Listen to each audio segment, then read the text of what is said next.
right. So I have the lovely opportunity to have another guest on my podcast today. And I have Laura Sinclair.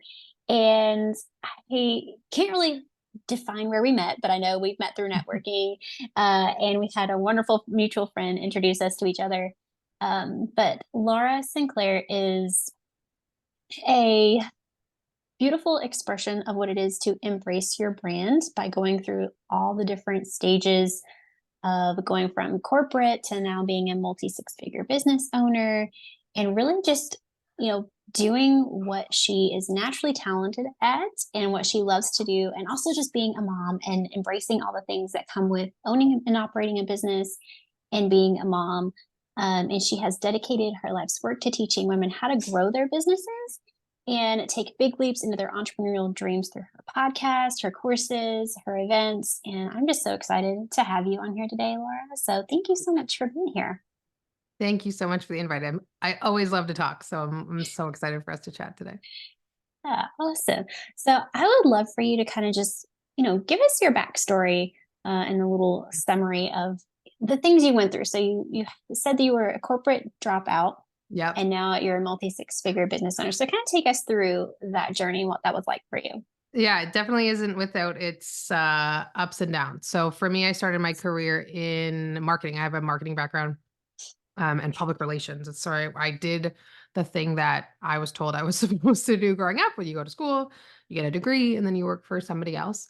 Mhm. And the whole time I was there, I always felt very like, what was the next thing? I would never stay at a job for more than 3 years, and I was always bouncing around. But it was sort of back in the day. I'm going to age myself, but back in the day when social media was kind of new for brands, and so they were letting the intern manage the Twitter accounts, and I was the intern. And so I got a really fast look into social media marketing and digital marketing in the early days of my career, and went through and ran digital marketing for some of the biggest brands in the world, and left the corporate world to build a um, online nutrition coaching business. This would have been in 2015. So left the corporate world to build a nutrition coaching business with a friend. We built that up to a multi seven figure business. Our relationship, we sort of parted ways, and I ended up running a brick and mortar CrossFit gym for 5 years.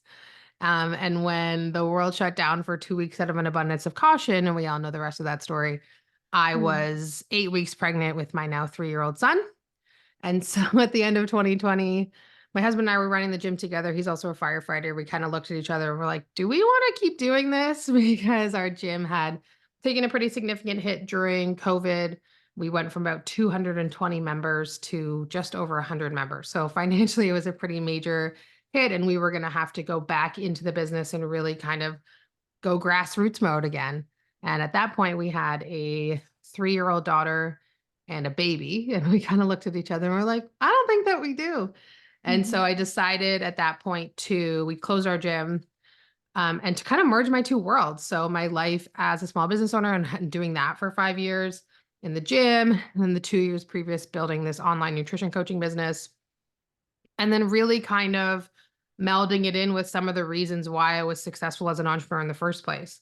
Most entrepreneurs are really good at the things that they do and really terrible at filling the funnel in their business because they don't generally go into it with marketing backgrounds and really understanding branding and messaging and filling funnels and things like that. So for me, being at home with a very little baby and kind of a big question mark on what I was going to do, I did the thing that came easiest and most naturally to me, which was just teaching social media marketing to small businesses.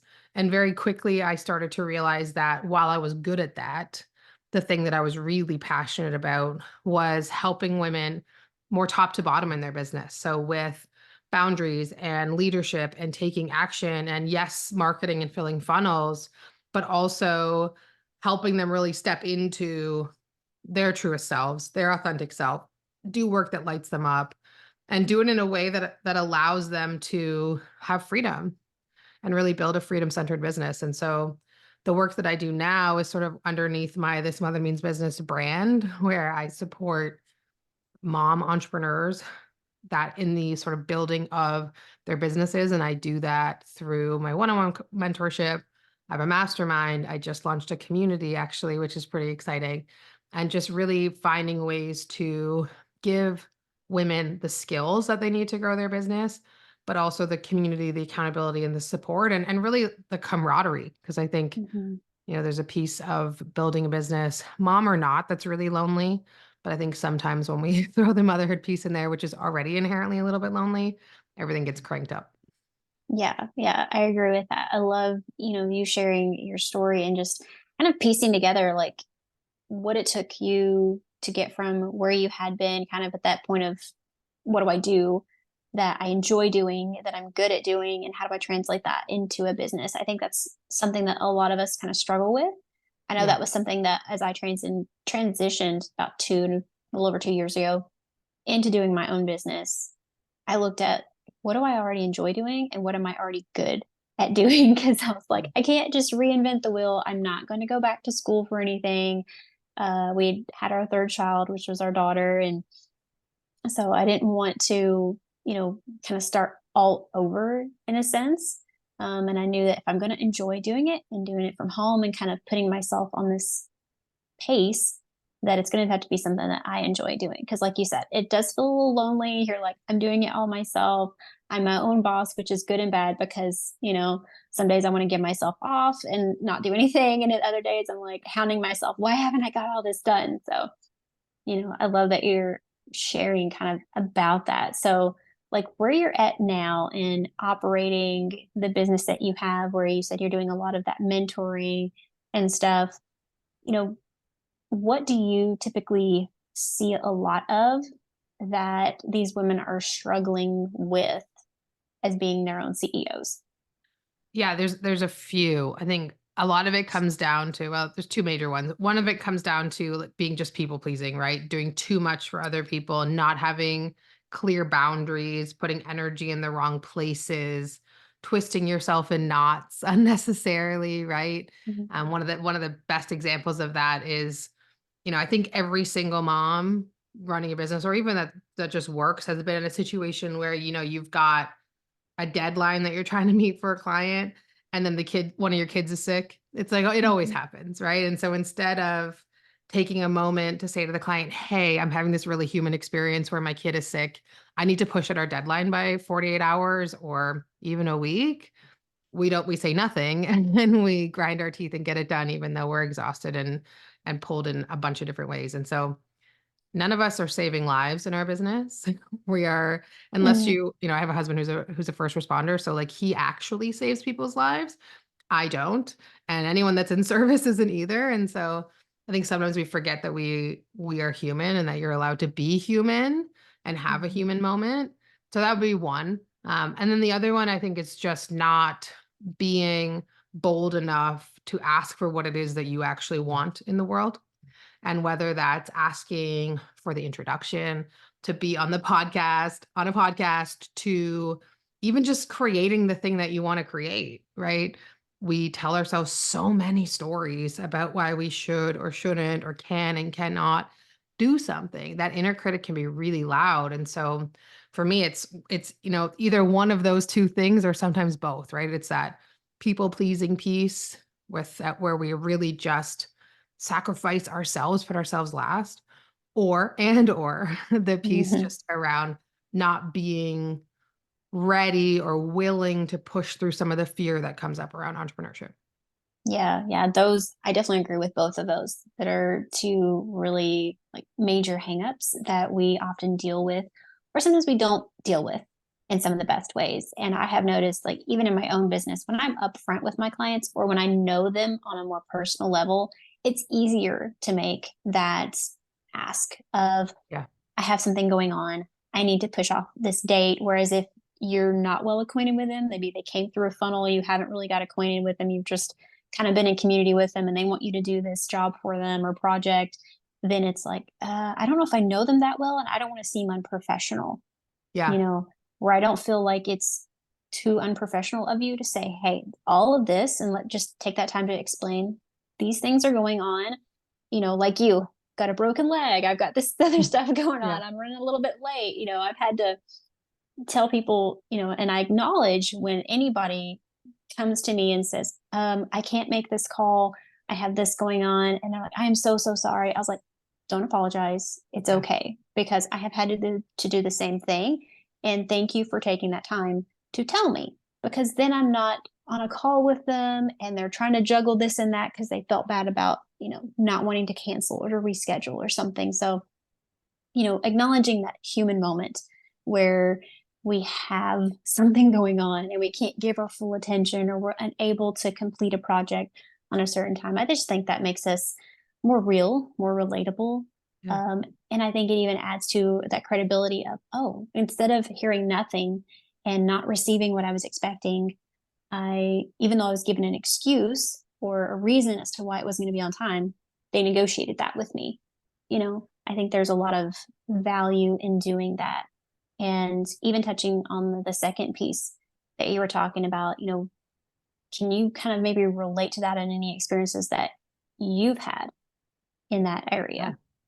Yeah. I mean, for me, I have pivoted so many times in my life that it's always felt scary. And for me, I think about even just launching my podcast, and I'm curious if you had the same experience in launching yours. But when I first launched this Mother Means business, I was like, who the heck am I to be the person? Like, who do I think I am to be having conversations around motherhood and entrepreneurship? Like, who is going to care what I have to say? And it turns out it's a lot of people, but I think when we talk about moving through fear, we talk about like waiting for confidence or wanting to be confident to take action in a situation. There's sort of two things that I try to remind myself of. And one is Mhm. that these things take reps, right? Like confidence isn't something that's just going to show up. Like it does take reps. The only way to be confident is to know that something's going to work. Right. And the only Mhm. way you know it's going to work is that you are like flexing the muscle and you're trying and you're doing things. So I try to remind myself of that as much as possible. Right. As it's just like, I'm going to learn from this. I might not feel confident right now, but I know that it requires me to just take the action. And over time, I'll become more comfortable with that thing. And then the other piece is just knowing that every person that's ahead of me, quote unquote, ahead of me in their journey started where I am. Mhm. And so in those moments, even for the podcast, when I think back to, the date that I first launched, I think I was like, if one person downloads this first episode, like that's okay, maybe, or I'll take 10. 10 would feel really good. And then I think the first day there was like over 100 downloads of the first episode of the podcast. And it was just like this moment of, oh, okay. And, for me, 100 felt enormous. For somebody like, a Jenna Kutcher or an Amy Porterfield or a Brendan Burchard, like those are piddly little numbers. But I have to remind myself that those people, the people that I look up to, are people that started exactly where I am right now. So it's sort of twofold as I move through it. Yeah, yeah. And I think it's good to have that perspective of realizing that even though, like, let's take Brendan Burchard, for instance, I listen to his daily fires on his Growth Day app, and he talks about, like, I've been doing this for like 18 years, Yeah. and thinking, wow, the fact that you've stuck with something and really progressed and put a lot of heart and soul and effort into for 18 years or more. And that just kind of reminds you of, like, okay, now if I were to meet them 18 years ago, they were starting this, they would probably have all the same fears and anxieties and problems and just like overwhelming doubts like I do with what Yeah. I'm doing. I'm like, I'm at the point, even for myself, yeah, I'm comfortable hosting a podcast and talking and having conversations, doing some live videos, posting in stories. And I love that Facebook will actually tell me, like, oh, hey, 5 years ago, you were doing this in your stories. I'm like, I was doing the same thing kind of that I'm doing now, but I'm so much more laid back when Yeah. I do it now. I was like, okay, see, like you put in the reps. And when you quit and when you stop, because I noticed there were times and periods in my life where I wasn't on social media for a while. I did like a detox for several months and wasn't on it. And then getting back there and you're just staring at your phone, like, well, this feels awkward again. Yeah. you know it's good to remind yourself that you have those beginning moments or there's starting over moments or there's pivoting moments. And one of the things I connected with you on when you were talking about your story, how you seem to pivot a lot, like you didn't stay with a job, maybe more than 3 years or something. I'm like, I am right there with you. Yeah. Somebody else now that I know that kind of has that same thing. I'm like, I thought for a long time that it was failure. It was just that non-committal phase of I've never stayed anywhere probably longer than about 2 years. And it's like, well, I think I did what I needed to there. I learned what I needed to, and I was ready to move on to the next thing. Like, what else can I do? So that little side note, I was like, that I kind of registered with because, there's those people who have been in maybe a corporate position or they've been in something and they've been in it for years since they graduated and got the degree. I'm like, I never did that. I feel a little disconnected from that type of audience, but at the same time, I think we all have to just appreciate what we've been through, the story that we've, created in our lives, whether it's been something that we've dedicated 10, 15 years to, or if it's something that we're just starting, if it's something that we have done multiple different times. If you've been in 10 different jobs in the last 10 years, you're bringing something from each and every one of them into what you're doing now. And I think that's a beautiful way to have that perspective of it. Yeah, I agree. I had this reminder. I went to Arizona last year, which I'm from Canada, so it's a long way for me. But for a roundtable, and I was reminded, I was sort of expressing to the group and to the mentor about, I was feeling some frustration in my business and feeling like, things just aren't growing at the rate that I wish they were. And, I've got this podcast and it's doing pretty well, but it's not doing like, it's not what I sort of my dream and where I dreamed it would be. And the person hosting said, "Well, how long have you been doing it for?" I was like, "Well, I've been an entrepreneur for 10 years, but I've only been doing this business for 3 years, but I've only had the podcast for one, and I've really only been in this pocket. For the first year of my business, I was just doing social media and just helping businesses with social media. And then the second year, I was kind of finding my way. And then the third year, I sort of landed on this Mother Means business." And so he was like, "So you've been doing this for a minute?" It's like, Yeah. Yeah, I guess you're right. It has only been a minute. And in the online space, and if you're a person that builds your business, you're spending time on Instagram or you're spending time on TikTok, and you're around this space where it's like, if you're not receiving immediate instant results, like you are doing something wrong. It's like that's not how business actually works. Like it isn't something that happens overnight. There are very few instances of an overnight success. Like that's being a complete unicorn. Use Brendon Burchard, 18 years. If we had started, I mean, if 18 years ago I was very young, so I was probably wouldn't have been doing what I was doing. But if we had started in, I think about 2008, even when like Twitter, Instagram wasn't even a thing then, but if we had started building personal brands 10 years ago, we'd been in such a different place. And so one of the things I try to focus on, I'm 37 now, but for me, I'm like really curious about what it's going to be. What's life going to be like at 45? I Mhm. try as hard as it is at times, I try to stay out of what's happening right in front of me and instead try to think about like big picture what I'm building over time and just take that reminder of like, oh, it's been a minute. And then maybe like after 2 years, it's been 2 minutes, and really just Yeah. keep myself grounded there. Yeah, that's definitely a really good perspective to have. And it sometimes takes those people that have been in it longer or Yeah. see it from an outside perspective, like, oh wait, you just haven't put enough time into it yet. You're still kind of at that beginning stage, even though we think a year or 2 years, 3 years, like I've been doing it for so long. Yes, in one respect, that is a long time. Compared to 10 to 30 years, that's a very short time. Yeah.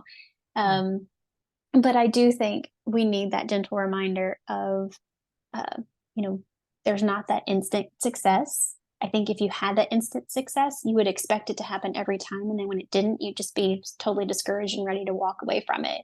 Yeah. You know, growing slowly and growing over time definitely has its values. Um, and I think, you with helping people in the beginning to, do social media and kind of and work on that, you probably look at, the metrics and how things are performing and all of this. And maybe you have a perspective on like what are some things that you look at, but also what are some things you don't just discount of like, oh, that's not enough or not enough views or not enough engagement. What are your thoughts on that? Yeah, from a social media perspective, I think for me, like where people get social media wrong is they treat it like it is the entirety of their business, right? where it's like I have to make all my, let's use Instagram as an example. If I'm not making all my sales in the DMs, I'm just posting and people aren't buying. Like that's not, it's not a foundational business model. That's exhausting. And Mhm. so when I think about, creating content, for me, it's like, is this content actually creating action? And that action could be a lot of things. It could be comments. The action that I prefer would be joining my email list, going to my website, something like that. And so that's the stuff I tend to focus on more so than, feeling frustrated that my video got 500 views rather than 5,000, right? It's like, is this piece of content creating an action? And that action could be, again, like just making a person feel like they're part of my community. So for me, my social media goals are really more around like, how am I using social media to funnel people into my business? Whether that's join my newsletter or I host a bi-weekly community connection call to come to my call or something like that to take a deeper action rather than just, hitting like or sharing it to their stories. Yeah, yeah, that's definitely really good. I know, like, for at least 2 people that I've talked with, one was a pretty long time client. I had worked with her for well over a year, and I had asked her one day, I was like, "Can I just ask you, what was it about me that made you choose me? Like, I'm just Mm. curious." It's like you can look at metrics so many times, and then you're just like, "Okay, I just need to have these conversations with my current clients of what was it? Like, what was kind of that trigger?" She's like, "Well, I really liked you." She's like, "But also there was one day I was following you, you posted something and she's just like, "Oh, it was so good. Like I just knew after that," she's like, "that I had to Mm. work with you." And I'm thinking, Mm. if you could just find that post again, that would be Yeah. great. Like I don't Send know it what to I me did so or I what can I recreate said. it. Yeah. Yeah, yeah, exactly. But even too, I had a recent discovery call with a new potential client, and she's like, "Yeah, you posted something a while back, and it reminded me that, oh yeah, you do like this brand design and stuff." And she's wanting to start her own side business and things. I'm thinking, okay, so people are seeing this because they're Mhm. actively telling me, like, I seen you post something or I saw something that you did. And I'm thinking, okay, so it works, Yes. but those are metrics that you don't see per se. You don't see Oh, exactly yeah. what action or what thing that they remembered. You might find out later. But I do think there's still that value in keeping that presence alive. And Absolutely. I've had clients that have never commented or liked any of my posts and then slide into the DMs and say, how do I how do I work with you? And I'm like, who are you? Or people that have been in my mastermind are like, I followed you for 2 years before I, filled out the application form for the mastermind and never commented on anything. And so you're right. Like there is this piece where it's like, yes, the metrics matter, right? That is important. mhm, However, there is this sort of not random, but outlier piece where it's like not everybody engages that way. Like your next best customer may be watching everything that you're doing on social media and liking none of it because that's just not how they choose to consume information. So there is a piece of belief that you have to hold throughout the process. mhm. And even when it feels like you're in a valley as far as, the roller coaster ride. So there is a piece of it that you really can't measure. Yeah, yeah, that's true. And I think always keeping that in mind is good because then, say you're having a week where you're just like, I don't know what content to put out there. I'm just not feeling it. I don't have that energy for it. Is this even working? Because I think, sometimes we question a lot of what we're doing. Is this working? Is this not working?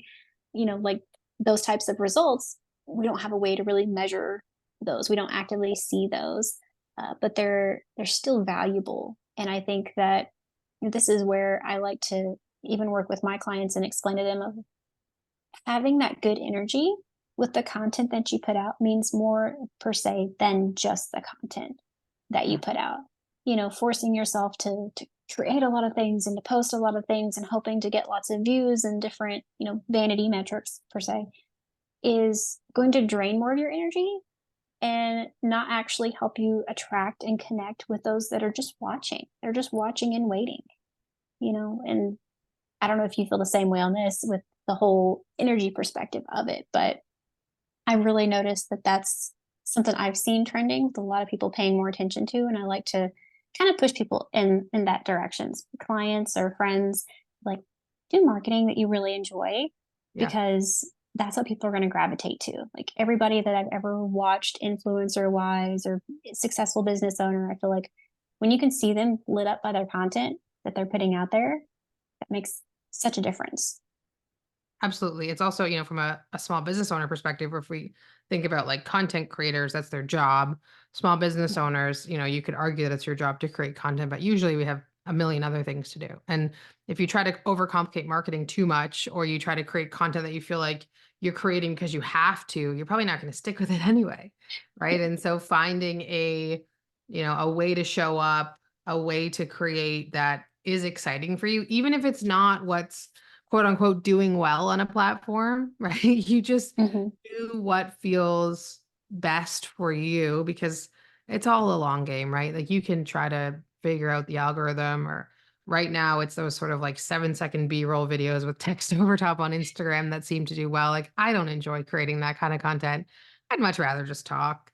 And so, I do that. I do probably more placating to the algorithm than I should, but I think, for anybody listening that's feeling like, I don't enjoy marketing, I would encourage you to say like, okay, what are the things that you do enjoy and how can we integrate those more into the work that you're doing? Yeah, yeah, definitely. Definitely all for that of what do you already love and enjoy doing, and then just turn it into your marketing avenue. It's going to be something that you can do for the long term. Like Absolutely. those trends and things, they're going to fall off. You're going to be like, this is such hard work. I didn't see any progress on it, or I didn't see any engagement on it. I worked so hard at it, and you're going to feel that defeat. Whereas if you're doing what you already love, and then you all of a sudden you see some engagement, you see things happen, you're like, well, this is great.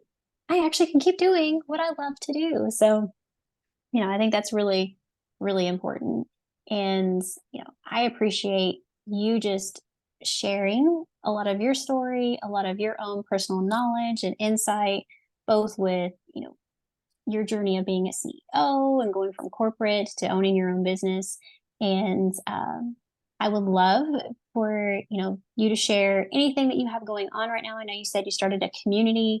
Yeah. Talk a little bit about that in case anyone's curious about your Yeah. community. So my community is called This Mother Means Business, just like my podcast. It's our community for entrepreneurial mothers to come together and receive the support, accountability, and guidance that they need as they build their business, because there's a lot of business advice out there, and not all of it makes sense for moms. I mean, I've paid thousands of dollars to receive advice that I can't use because it doesn't make sense for the season of life that I'm in. And so I really wanted to create a place where people could come and get not only the information that they need, but also find people to collaborate with and really create a movement, really a real rising tide, so to speak, where mom Mhm. entrepreneurs can come together. So if that's something that you're curious about, you can check it out at thismothermeansbusiness.com. Easy to find. I also run a mastermind twice a year, and I also do one-on-one coaching as well. And my podcast, of course, This Mother Means Business. So we talk about all sorts of motherhood and entrepreneurship topics, as well as more sort of business focused. So it's kind of a mix of work and play, so to speak. Yeah, nice. That's awesome. I will definitely have your links down in the show notes for anybody who wants to go ahead and click on over and check out anything that you have going on. And thank you so much, Laura, for being a guest today. Thanks for having me.